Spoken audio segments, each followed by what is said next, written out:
নির্বাচনের উত্তেজনায় কেউ যেন কোনোভাবেই মাত্রা না ছাড়ায় সে ব্যাপারে রাজনৈতিক দলগুলোকে সতর্ক করেছেন প্রধান উপদেষ্টা ডক্টর মোহাম্মদ ইউনূস। দুপুরে তার সরকারি বাসভবন যমুনায় বিএনপি, জামাত, এনসিপি ও ইনকিলাব মঞ্চের নেতাদের সঙ্গে বৈঠকে এই কথা বলেন তিনি। জবাবে নেতারা তাকে কথা দিয়েছেন, জুলাই অভ্যুত্থান নস্যাতের সকল প্রচেষ্টা তারা ঐক্যবদ্ধভাবে মোকাবেলা করবেন।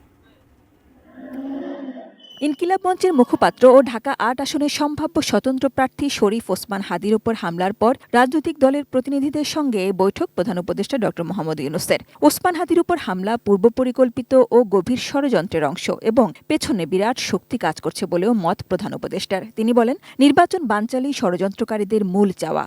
আক্রমণটি খুবই সিম্বলিক, শক্তি দেখিয়ে নির্বাচন আয়োজন ভেস্তে দিতে চায় বলেন তিনি।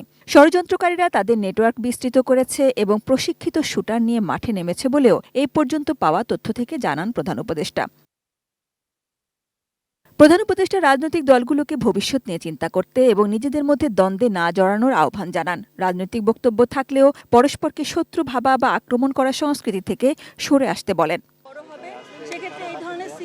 ইনকিলাব মঞ্চের উদ্যোগে সর্বদলীয় প্রতিবাদ সভায় সব দল যোগ দেবে বলে সিদ্ধান্ত হয়। ঐক্য ধরে রাখতে নিজেদের মধ্যে যোগাযোগ বাড়ানো দরকার বলে মত সবার। বিএনপি নেতা সালাউদ্দিন আহমেদ পারস্পরিক দোষারোপ থেকে বিরত থাকার আহ্বান জানিয়ে বলেন, মতভিন্নতা থাকলেও ঐক্য নষ্ট করা যাবে না। নতুন বাংলাদেশ গড়তে এলো জুলফিকার স্টিল। জুলফিকার স্টিল, ইস্পাত দৃঢ় অঙ্গীকার। যদি আমরা গণতান্ত্রিক শক্তিসমূহ পরস্পর বিচ্ছিন্ন হই এবং পরস্পরের বিরোধিতা করতে থাকি, তাহলে ফ্যাসিবাদ আশকারা পাবে। এই শক্তি দেশের ভিতরেও সক্রিয় এবং দেশের বাইরেও সক্রিয়। গত 5ই নভেম্বর বিএনপির একজন সম্ভাব্য প্রার্থী জনাব এরশাদুল্লাহ চট্টগ্রাম মহানগরের, তার উপরে প্রাণবিনাশী হামলা হয়েছে।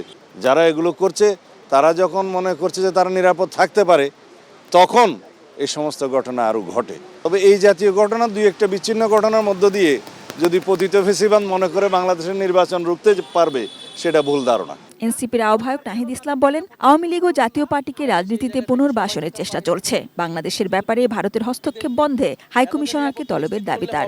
নেতাদের নিরাপত্তা দিয়ে জুলাই টিকে থাকবে না। ফলে সামগ্রিকভাবে সমাজ থেকে, রাজনীতি থেকে যদি আওয়ামী লীগের প্রশ্নে সুরাহা আমরা করতে না পারি, তাহলে আসলে আমাদের কোনো নিরাপত্তা নাই। জনগণই আমাদের নিরাপত্তা। সম্মতি তৈরি করা হচ্ছে অন্য জায়গায়, কোর্টে তৈরি করা হচ্ছে, মিডিয়াতে তৈরি করা হচ্ছে, বিশ্ববিদ্যালয়ে তৈরি করা হচ্ছে। ফলে এইসব জায়গায়, সাংস্কৃতিক জায়গা তৈরি করা হচ্ছে, এইসব জায়গায় আওয়ামী লীগকে অবশ্যই প্রতিরোধ করতে হবে এবং প্রশাসনিকভাবে আওয়ামী লীগকে আরও বেশি সন্ত্রাসীদের চিহ্নিত করে গ্রেফতার করতে হবে এবং ভারতকে অ্যাকাউন্টেবল করতে হবে। সুষ্ঠু নির্বাচন স্বার্থে এই তিনটা জিনিস আমাদের অবশ্যই করা লাগবে। জামাতে ইসলামী নেতা গোলাম পরোয়ার বলেন, পারস্পরিক দোষারোপের কারণে বিরোধীরা সুযোগ পেয়েছে। সব দলকে তাদের কমিটমেন্ট ঠিক করতে হবে।